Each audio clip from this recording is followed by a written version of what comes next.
আমাদের ফেব্রুয়ারিতে নির্বাচন জন্য বলা হয়েছে। আমাদের যে ক্যান্ডিডেট আছে দাঁড়িপাল্লা মার্কা সংগ্রামী খুলনা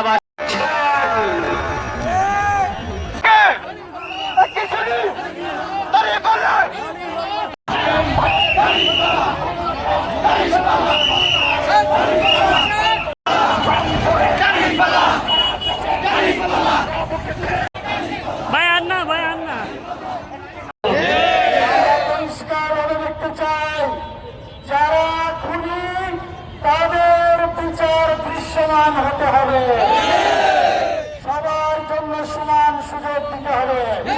আমরা খেয়াল করেছি বর্তমান অন্তর্বর্তীকালীন সরকার আপনি একটি বিশেষ দিকে ঝুঁকে যাচ্ছেন। এদেশের মানুষের নার্ভ বোঝার চেষ্টা করবেন। মানুষ সবাইকে দেখে শেষ করেছে, স্বৈরাচারকে দেখেছে, নতুন করে চাঁদাবাজদেরকে মানুষ দেখতে পেয়েছে। সবাইকে দেখা শেষ। আগামী দিনের বাংলাদেশ হবে ইনশাআল্লাহ ইসলামের বাংলাদেশ।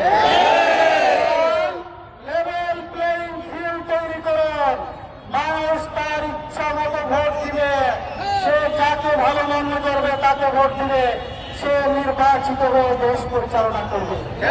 আমরা খেয়াল করে দেখেছি শেখ হাসিনা বিদায় নিয়েছে, কিন্তু তার দোসর ওই জাতীয় পার্টি এবং 14 দল আগে ষড়যন্ত্র করছে। তাদেরকে এই বাংলার মাটিতে নিষিদ্ধ ঘোষণা করতে হবে। আপনারা আজকে যারা এই 5 দফা দাবিতে বিশাল এই মিছিলে যারা উপস্থিত হয়ে আজকের কর্মসূচি বাস্তবায়ন করেছেন, তাদের সকলকে মহানগরী এবং জেলা জামাতের পক্ষ